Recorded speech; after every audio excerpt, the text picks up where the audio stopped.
I want to welcome everybody to WXEL, to our WXEL Book Club. Thank you all for joining us today. And thanks to our partner, Murder on the Beach, Mystery Bookstore in Delray Beach. If you have not been there, put it on your list. Go. Great it's wonderful. Joanne, everyone there is terrific, so thank you. I'm Ann Bocock, and I'm really looking forward to this today. As Laurel already asked if anyone was a fan of Downton Abbey, I'm sure that there's not a person in here who is not a fan of Downton Abbey. Oh, you're not? Ah! I haven't watched it. Oh, but you're, that's the only Wow. Library. Wow, and we let you come. Okay. I sensed the withdrawal among the crowd anyway. And if I did the math correctly, she said January 5th. So what about 6 weeks? About 6 weeks to go to season 4. And in the meantime, to wet your whistle a little bit, we're going to explore the era of Downton Abbey through books. Something really interesting happened when Downton Abbey became such a hit in America. It was already a hit in the UK. And I am assuming that it has something to do with how educated and how literate PBS viewers are. I don't know if that's true, but that's what I think.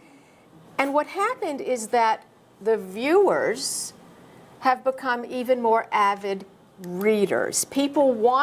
Americans wanted to explore more about that era. They can't seem to get enough stories about the aristocratic families and the servants that went along with them and the lifestyles, and World War I for that.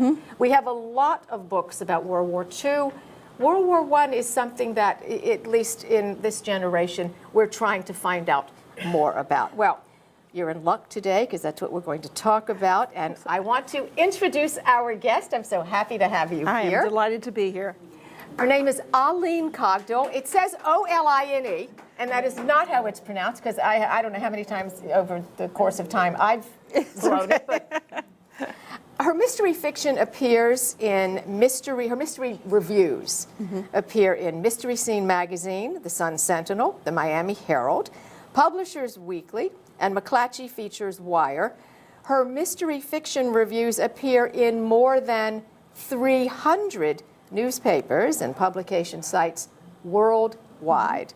She blogs twice a week at mysteryscenemag.com. She has received the 2013 Raven Award from the Mystery Writers of America, which is, that's a coup. It's Great thrilling, award. absolutely thrilling.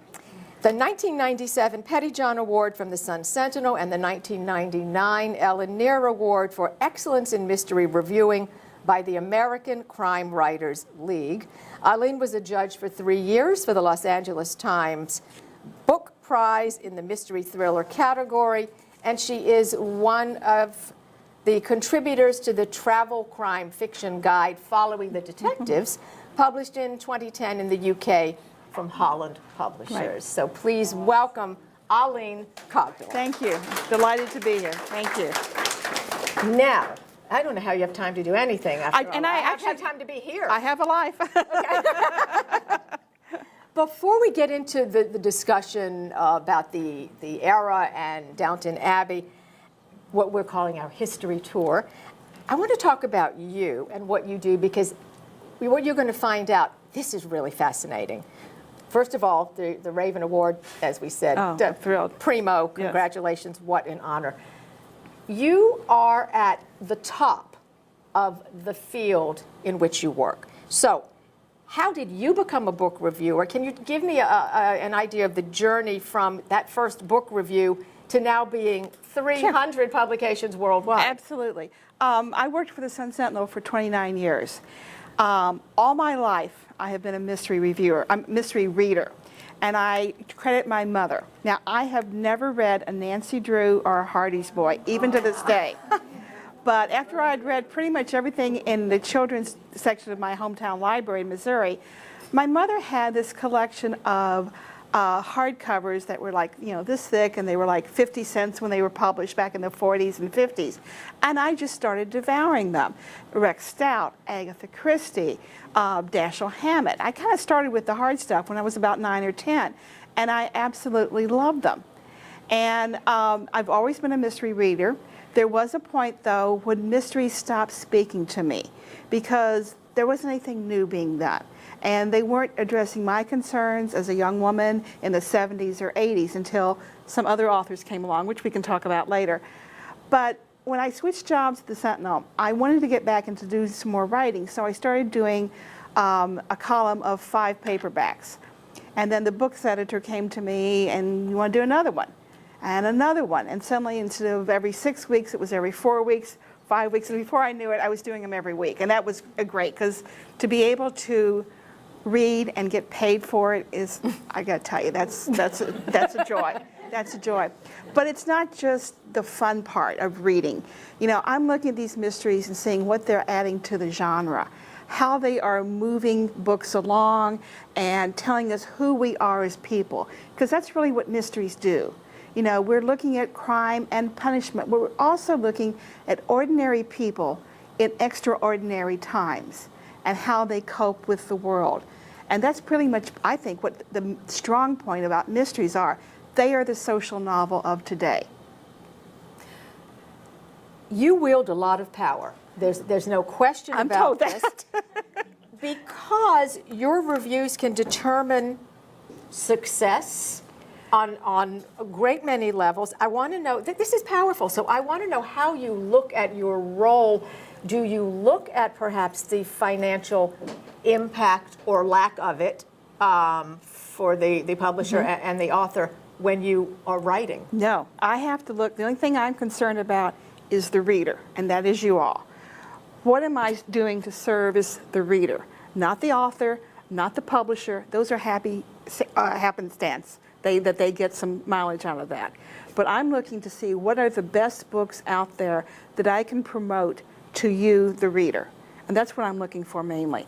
And I do know that I've been told by authors that my review recently got an author a job ghostwriting the next Robert Ludlum, which is great. I've been told by the publishers that they have actually kept authors on because I gave such a good review and then the next book just took off. That's all nice to hear, but it's like winning an award. That's wonderful to hear, but you have to put that aside and go on and do the work. And that's what I'm more concerned about, is finding the best books I possibly can for you, the reader. I'd love to know your opinion about the internet, because we have instant access to, I can read any of those books and go online and post something and call myself a critic. Yes, you can. And I have a little problem with that. I think that there is a room for reader reviews, and you don't have to be a professional reader or even professional writer to give your opinion. But I think that too many people are setting themselves up to be experts, and they really aren't. If you look at some of the Amazon reviews that are nasty or glowing, I gotta wonder who writes them. Because I've heard stories. I knew one guy who self-published a book, and his wife went on and posted 5 or 6 different glowing reviews, best book in the world, you'll never read anything better. And then when they got divorced, she went back on that site. Worst book in the world, who would love, you've got to take it from where it comes. I'm a professional. My reviews appear in professional publications. That carries some weight. But also, I think consumer reviews do carry weight, like Goodreads and some of the other sites that are out there. But too many people try to set themselves up as professional, and they're really not. Does that answer your question? That does. We have so many fabulous mystery authors that live in South Florida. Oh, yeah. And you've done this for so long. You know these people. You know them. Is there a boundary, a line between Absolutely. friendship and your work? There's a difference between being friendly and being a friend. Big difference. I'm a friendly person. Most of the mystery writers I have met are friendly people. They are the nicest people you'll meet. They get their aggression out on the page, but you talk to a mystery reader or writer, and they will want to introduce you to their friend, who's another writer, and another friend. They're very, very collegiate. But when I'm reviewing a book, I don't think about who's writing it, where I've met them, how I've met them, whether they've been nice to me or nasty to me, which has happened before. I am looking at that book and not who the person is, but does the story carry me? You know, and I often, when in the middle of the book, I forget who's written it. I just want to thank you for never giving the plot away, because that just kills me when I'm reading a review and then I'm like, what? That is one of my biggest rules. Less is more. I want to tell you what the story's about, what I thought of the story, how the characters develop, but any of those details that are a surprise to me, I don't want to ruin it for you all. So I thank you very much, and I appreciate you acknowledging that. Whenever I interview an author, I'm always intrigued about their work process. Mm-hmm. Now, you look like you have the perfect job because you get paid to read, but I guess sometimes be careful what you wish for. How many books do you read? Okay. I get 100 books a week from the publishers. I know. Now, I cannot read that. I am no longer working full-time for the Sun Sentinel. I took the buyout in 2008, so I do a lot of different things. I read probably about 3 to 4 a week. I review 2 to 3 a month for Mystery Scene magazine, 2 to 3 a week, 2 to 3 a month for Publishers Weekly.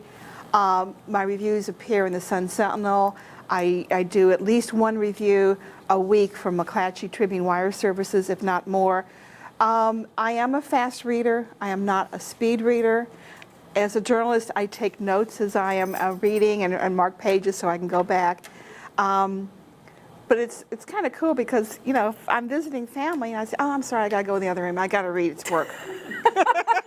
Gets me out of a lot of things. So if we came over to your house this afternoon, there are like piles of books everywhere. Unfortunately, there are. Unfortunately, there are.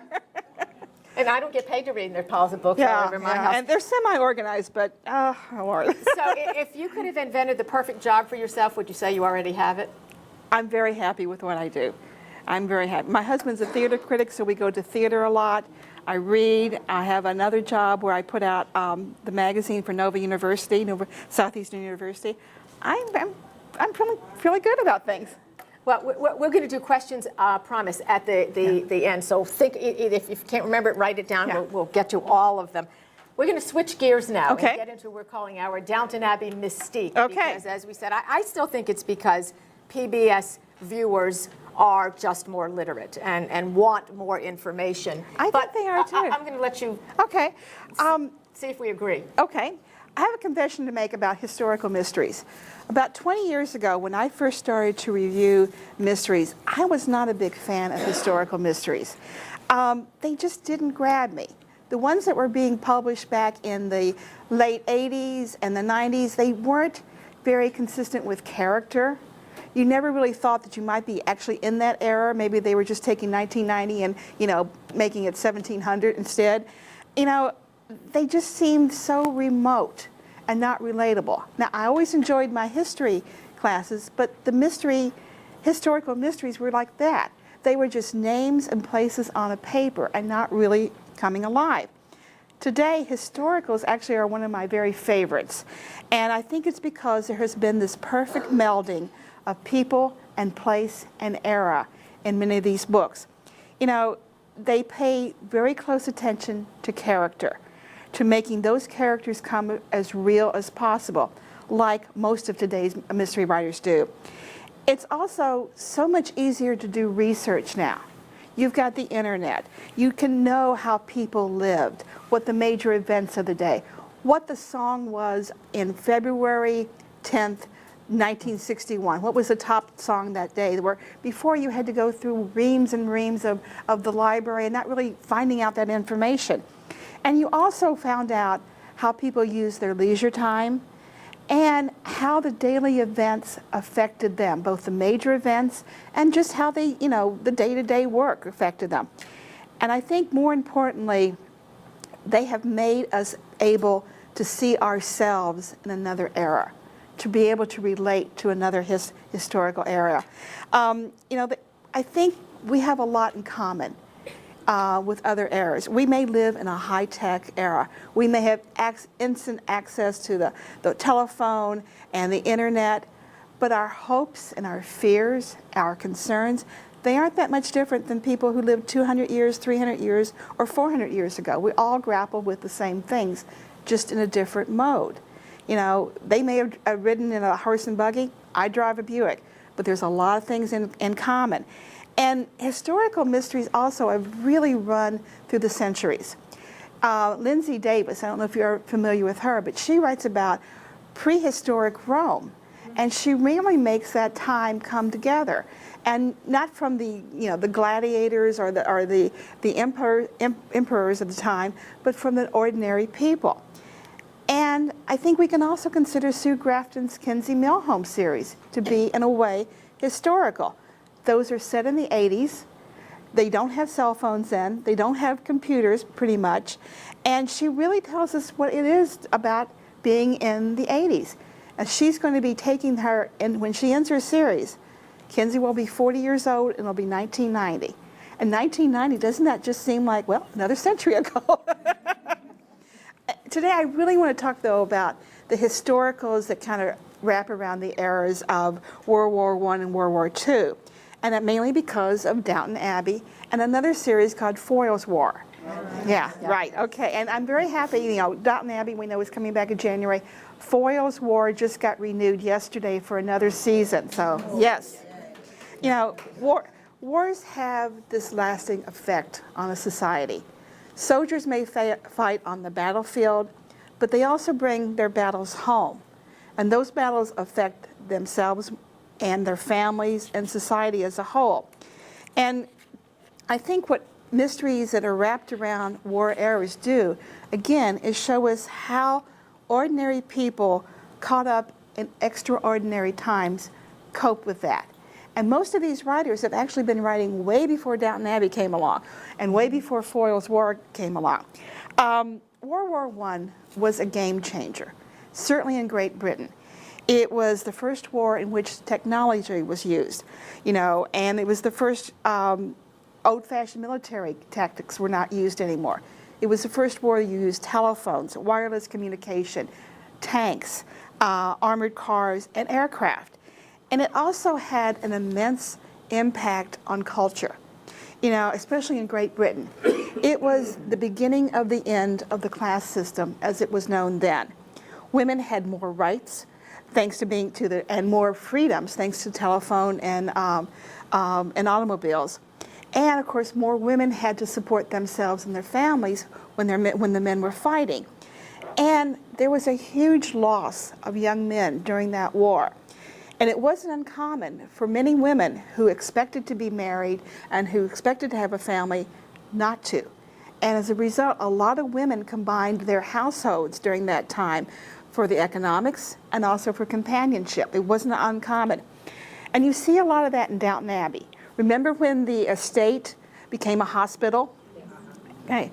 The young heiress and the Irish chauffeur get married. That's, again, the blurring of that class line. And you see what a financial drain that estate is, and how Lord Grantham, right? Grantham. You know, his resistance to modernizing is really leading him into financial ruin. Each author brings a different viewpoint of that to their mysteries. And the author, Charles Todd, really captures all of that with two series they have. And again, these authors have been writing way before Downton Abbey. Charles Todd is actually a mother and son writing team, and they have about, I think mother and son, about 15 books out, and you wouldn't know that they're two different people writing these books. They're very seamless. Their longest running series is takes place right after World War I, and the character is Ian Rutledge. Now, Ian is a Scotland Yard detective, and he is still fighting the effects of the war. He's shell-shocked. He has not gotten over that. He's very compelling. He can barely function, but he forces himself to do this job, to seek justice for people, and to, in a way, atone for what he conceives his sins during the wartime. He's haunted by the battles, and you know, the job is also a way of him returning to humanity himself, you know, and coming back to being a person. He also represents kind of a shift in the class system, at least from the male point of view at that time. He came from a very different background than cops did of his time. He was from a middle-class family. Most of them were from a lower middle class. His father was a solicitor, a lawyer, right? His mother was an accomplished pianist, and he himself went to university. That was a very different background than most policemen at the time. You can really, I think, feel his pain through these books. He's incapable of having a lasting relationship with a woman, and his friendships with men are, they're just not there. Now, the Todds have said, and I say the Todds, Charles Todd, that's how they go by, have said that, getting the psychological effects down is very important, but they also concentrate very much on the details of the life.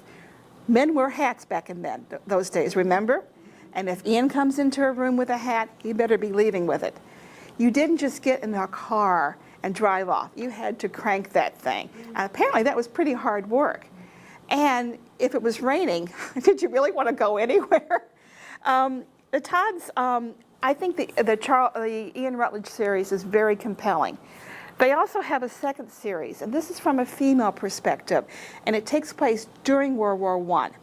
And they have right now 6 novels about Bess Crawford. And this gives them an opportunity to show England in the midst of war, World War I, and also from the female perspective. Bess is, again, from an upper middle class family. She grew up in India, where her father was stationed, and at the outbreak of the war, she follows his footsteps and enlists as an army nurse, and she's sent to the front lines of France, which was not uncommon for women there. And the Todds go in great detail about the war and how it affected people.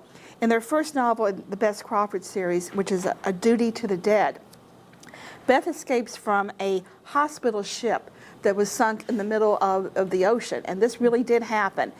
And it was a very harrowing beginning to this series. And, women didn't fight in the war then, but they were very much on the front lines. They were on the front lines as nurses and as telephone operators and administrators and clerks and factory workers. And those were all very important jobs because they kept the war front going away from the battles. A Question of Honor is the latest novel about Bess. It's very much about honor and duty among the military. And in this one, she's involved with a decades-old murder of a soldier who killed several people in India and England. And he was never brought to trial. And the soldiers really consider this man's actions to be a stain on the entire regiment and the entire army. She deals with that. And it's also about the influx of women, mainly from India, who came to England during that time to be governesses for the wealthy. So again, you have this immigrant experience, you have the blurring of the lines, and of course, not every woman who came over was greeted with open arms by an upstanding family. The other author who really works about World War I is Jacqueline Winspear. She has post-World War I, and it's very much a prism of the past and that mirror into the future. Winspear writes about Maisie Dobbs, and Maisie Dobbs. Jacqueline Winspear is the author. Winspear. Books are available up front. They're all over here. There they are. By coincidence, she's holding one up. And again, it shows kind of that challenges and the opportunities that women struggled with during World War I. Maisie is a psychologist and investigator, and she began working at age 13 as a servant. And her employer noticed that she was very bright and sent her to school, which was unheard of because her father was a servant. And at 18, she enlisted as a nurse, and again, a lot of the nurses served on the front lines in France, and that brings about a lot of war memories to her. And again, she represents that blurring of the class lines. She was the daughter of a servant, and she expected very much to be a servant until her employer took over and gave her an opportunity to do something more with her life. And I think that there is such detail in these books. In one of the books, they talk about how the letters from the soldiers and their families, the ink was growing fainter and fainter as the war progressed. And that was because they had to water down the ink to make it last. I mean, that's a detail that is just, I think, so poignant. And, she also talks about how scam artists preyed on soldiers' families. That's pretty much what happens today a lot, and how soldiers dealt with coming back. And I'm not giving anything away to say that in most of her books, no one is murdered. There were so many deaths in World War I that she is investigating that those deaths were enough for her to continue. And I think that's a very interesting way of approaching a mystery. And there's another chilling kind of factor in her books. As the books progress and they become in the 1930s, Great Britain starts hearing talk about fascism and this new German leader named Adolf Hitler. And you can see, what's going to happen, but they don't. And it's a very interesting way of kind of moving into the World War II. That's also a good segue into World War II. Foyle's War on PBS. Most of you said you like that? You've read? Oh, I love it. And it shows a town that even when it's not on the front lines of the battle, the war still comes to it. I highly recommend this series. It is the chief cop there is Christopher Foyle, and it takes place in Hastings, England. And one of the things he does is try to catch criminals who are preying on the chaos of the war. And a father and son are walking across the field, and all of a sudden a bomb explodes. Or a rooming house is rocked, and a young woman who's standing a few feet away is killed, and everyone else is fine. It's that detail that really brings you home every time in those series. That detail is also in novels by James R. Benn. James R. Benn writes a historically accurate mystery adventure series about Billy Boyle. And he is a Boston cop turned GI who's caught up in the World War II intrigue. And Ben himself is a longtime librarian. Love librarians. And so he kind of took his own interest in World War II and really pulled it into these books, which are just excellent. Billy Boyle is a very interesting character. He is the nephew of Dwight Eisenhower. And Billy at one point thinks, oh, I'm just going to be desk-bound, I'll be okay. Oh no, Ike wants him to be his private investigator. So Billy is out there on the front lines all the time, and he gets to use his skills as a cop that he developed in Boston, and now he's in a totally different terrain. Each of his books cover a little-known but very true aspect of World War II. For example, one novel is about the smuggling of 8 tons of gold bullion for safekeeping from Norway to the United States and Canada. I never knew about this, but it's true. Another one is about the introduction of penicillin to the battlefield hospitals in North Africa. Another one is about how American organized crime figures were kind of involved with the Allied invasion of Sicily. He talks about the link between the Irish Republican Army and the German intelligence in another book. And his latest book just came out last month. It's called A Blind Goddess. And it deals with the first African-American battalion. Thank you. In combat. And he does an excellent job of looking at these first troops, and also showing the racial politics that went on during World War II. Excellent, excellent books. Another author who looks at World War II, and she's brand new. Her name is Eva Mcneil. Have you heard of her? Oh. Okay, great. Her character is Maggie Hope. And Maggie is a young woman born in England, raised in America, and she becomes a typist for Winston Churchill, which is what we would call today a secretary. And her first 2 books came out in 2002, and she had one last year, and she just came out with one this year. Now, I interviewed her a few months ago for an article in Mystery Scene magazine, and I was fascinated with how she came up with this character. About 10 years ago, she was visiting the Cabinet War Rooms Museum in England. And this is a historic underground complex that housed the British government command center throughout World War II. She was captivated by this. Not so much captivated by the military strategies for which she had infinite respect, but by the support staff, the secretaries, the assistants, the civilians who devoted themselves to the war effort and were down there in the bunkers with everyone else. And she was most interested in this audio guide who was reading Elizabeth Leighton Nell's memoir about working for Churchill as a typist during the war. You know, and again, this is ordinary people doing extraordinary things. And Mcneil ended up corresponding with Nell, who died in 2007 at age 90. And her memoir was just meticulous in the details about working in the war room and sleeping in the dock, which was like one floor deeper than the underground. And, you know, she created that character because of that. And Winston Churchill was not an easy man to work for, as you might know. I wouldn't think so. I wouldn't think so. And, you know, I just think wartime mysteries are wonderful. You know, I've got to say, speaking about wartime, personally, after my father died, I discovered things that he did in the war, and this is World War II. Yeah, me too.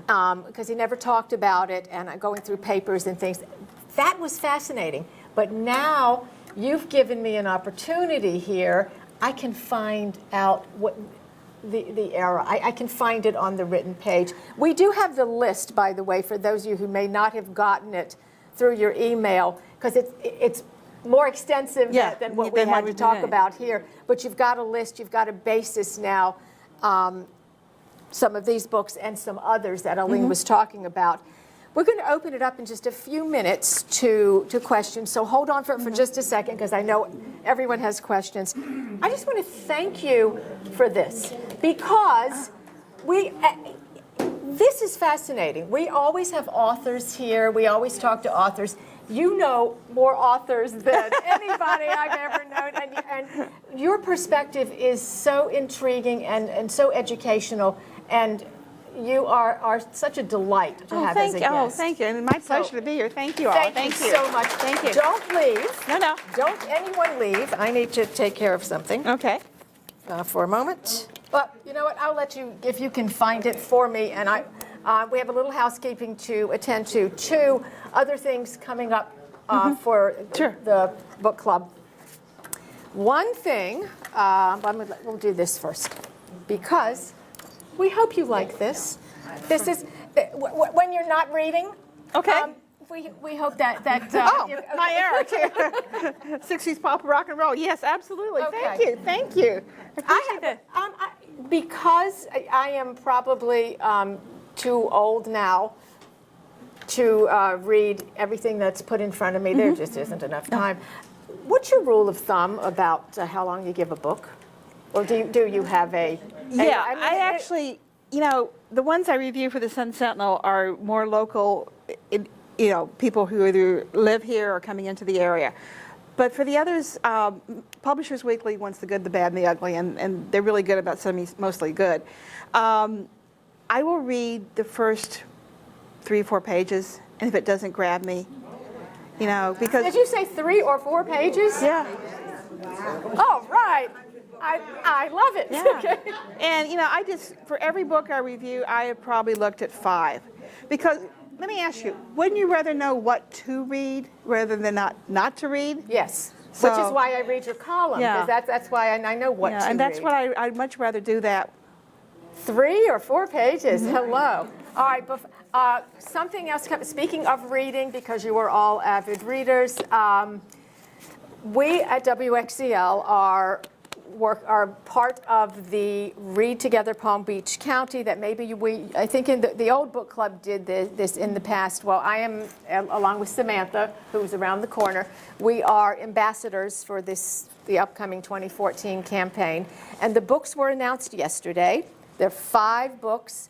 So take a look. I believe, Tina, you can, should they go on the literacy website, or can you email the names of the books? Email the names.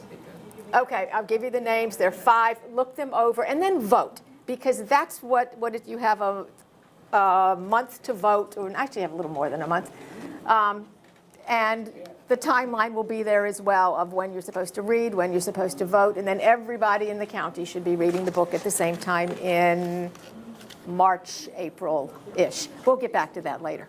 Coming up in December the 6th, which is not our normal day, but we have Les Standiford coming in person, very well known.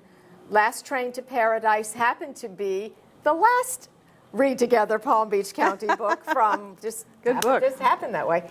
And he will be here on December the 6th at noon. You are all invited if you would like to come. You must RSVP for that. January, we have a real treat. The author is Deborah Sharp, and she is a delight. You will love her. You can read any of the books in her series, and that Tina has already sent out what that is. And who is her husband? Her husband is Terry Sanders on the Today Show. So, I mean, on NBC. NBC, Carrie, yeah. And February, for those of you with the blood and guts gene, we have the famous Jeff Lindsay of Dexter. He is the impetus and the creator of the Dexter series of books. So that also should be fascinating. And to be announced from that point on, but we're working on some really wonderful authors coming So in. make sure that Tina has your email address. Yeah, otherwise you won't know. Yes. What's going to happen? It's important that we have the sign-in sheet out in front where you're supposed to sign in, put your name and your email address. That is how you get on the list for the book club. If I can't read your email address, I can't send you anything. So please make sure it's clear, and I will send you the link. This will be on YouTube in the next couple of days, this show. And we will also have the invitation to the reception with Les Standiford. So make sure that you're on the mailing list, on the email list, and make sure that I have it, that you signed in out front. And our updated WXEL website is beautiful if you haven't seen it lately. And there is a button there that says Book Club right on the front page. Click that and you'll see all of this. What's that website again? WXEL.org. Okay. The books that are over here, Murder on the Beach, thank you very much, has some of the books we're talking about. Before I open it up, the one that's standing up, Bones of Paris, tell me about that. Excellent book, just came out. Laurie King writes a couple of series, one about Sherlock Holmes and Mary Russell. This takes place in 1920s Paris. It's not part of her series. And Ernest Hemingway and Gertrude Stein and Man Ray, very factual about the era, and it made me want to go to Paris tomorrow. That could be any day. Yeah, that's Paris right. tomorrow. But I highly recommend it. And I also recommend another one that they brought is by Kelly Stanley. And that takes place in San Francisco pre-World War II and basically in Chinatown. And how people, they're kind of gearing up for World War II. Excellent, excellent book. City of Dragons. City of Dragons. City of Dragons. Oh, I love the cover. Oh, I have been monopolizing enough. Okay. Have you watched the Bletchley Circle? The what? Bletchley Circle. It's No. a PBS show, and it's exactly what you're talking about. There was a group of women who decoded. Oh, yes, yes, And it was yes, fabulous. yes. Now, after that was all finished and taken care of, they become a group to 1,000. Right, It was a- yes. And they didn't talk about it for like decades. Right. Yes, Nobody knew. Their Yes. families, nobody knew Yeah. what it So this is factual? yeah. Okay. Okay, based on It's based on fact. fact. Yes. Oh, did you have a question? Yes. Talking about reading 3 or 4 pages and giving the book off. Ladies? And you have to read a book. Yes, ma'am. Happy with it. But that doesn't always hold true because I was reading a book and then I went through maybe 10 pages and I just said, I can't read It is, it. And then I put it down, I went back to it. I really liked the book once I finished it. But I mean, there can be. but there's got to be something that, it may not be like I'm riveted by those first pages, but there's something that makes me want to continue. But if I'm not seeing that extra oomph there, I have to move on. I have to. Yeah. Yes. I like historical mysteries, but I also love history. Mm-hmm. And some writers are not very careful about their research. And I wonder, do you come across many of those? Yes, and usually it will be on the internet about how bad they are. But frankly, as a layperson, I don't know that much about a historical era, but it will make me go and look it up to see how factual that is. But I think most of the authors are very meticulous about that because of that very reason. They don't want to have people, come to them and say that's wrong. There's too much fact checking that's so apparently so easy. That bothers. I would imagine that would bother you if you are a history buff. It would. Oh yeah, absolutely. So, and I can't remember what author it was, but the first book that actually became, I think he won the Pulitzer Prize for it. And he said that he didn't like doing the research, so he made it up. Well, that's, and that's part of fiction. It is fiction, you make it up. But if you're going to set something in a historical era that people know about, I think you have to have certain details. You may go off on a tangent of something that did not exist. But I think you have the details of that era, I think you really have to be doing the research. Otherwise, why are you writing it? What's the point? Set it in now times. Yes. Thank you very much. I could listen to you for days. You are amazing, amazing. But let's get down to the nitty gritty.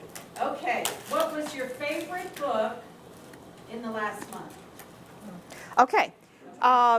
Actually, I'm working right now on my top 20 of the year. Oh, good. And 2 of them are my favorites right now. One is I just finished Gods of Guilt by Michael Connelly. It's his latest book. It's a Mickey Haller, which is the lawyer, Lincoln lawyer. It is absolutely excellent. The other one is a book, and I am going to blow the author's name, but it's called Division Street. The first name of her is Ivy Podagas, I think is how you pronounce the last name. Division Street. It's from HarperCollins. It takes place in Red Hook. And it is just, I'm just in love. What's the name of The Division Street. Ivy is her first name, and I believe her spelling of the last name, and I should have written this down, is Podogas.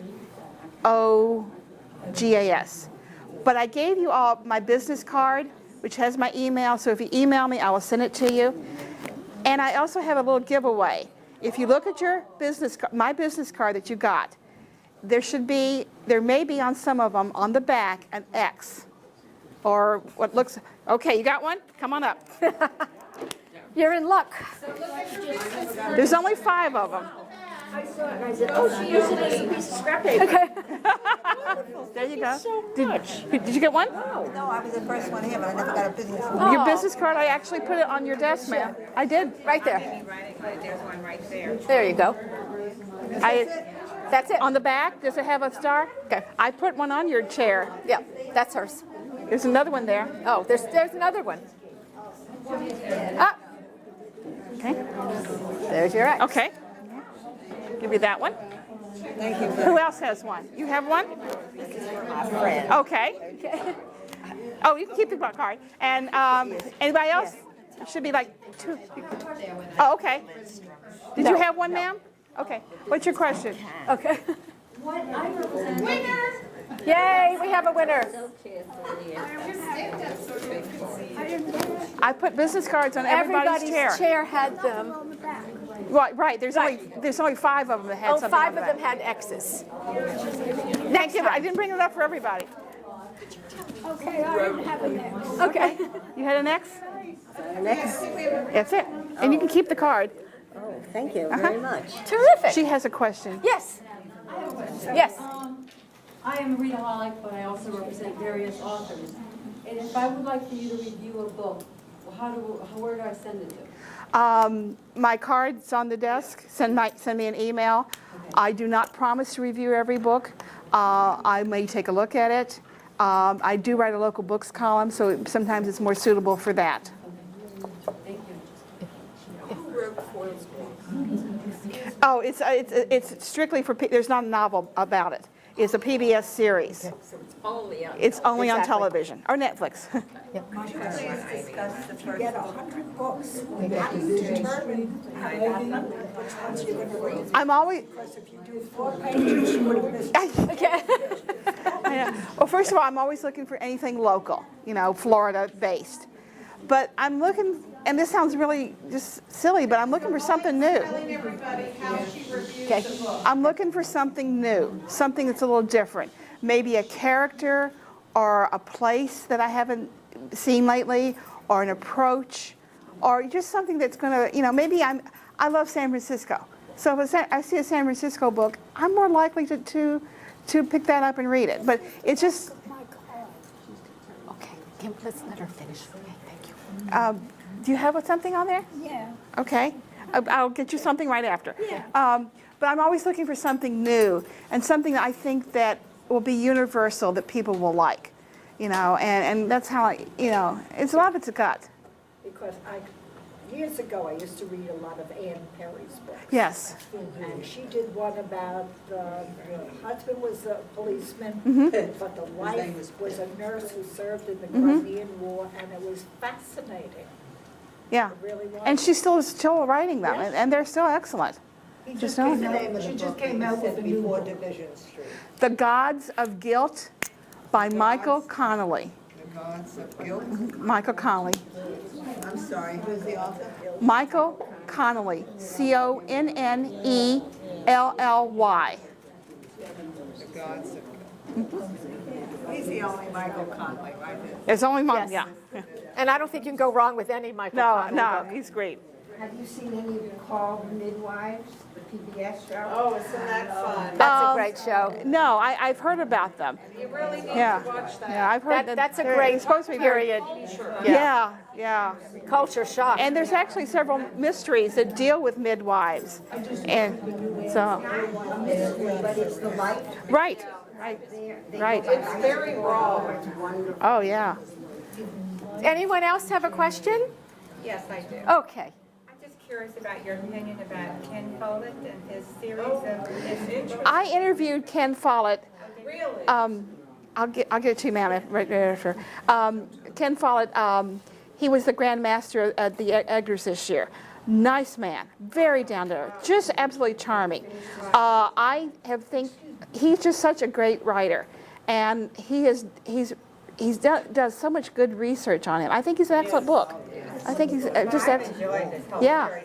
I'm addicted to it, and I can't wait till the next time. Well, he's actually, when I talked with him, he was going to get on a bus and go to Birmingham because it was going to be he was going to look at the race relations in the 60s in his next book. And he does meticulous research. Oh, yeah. Yeah. Those books, they're intimidating when you get them, but even I can get through them, and I think they're wonderful. So, yeah. No, they're terrific. Now, I started with Pillars of the Earth, and I've been. Oh, yeah. Yeah. I wonder what you think of Elizabeth George and American writers who write about England. Well, there's English writers who write about America. So, I think it's fair play. I think Elizabeth George has a lot of fans. That's so diplomatic. Okay. Elizabeth George has a lot of. Okay.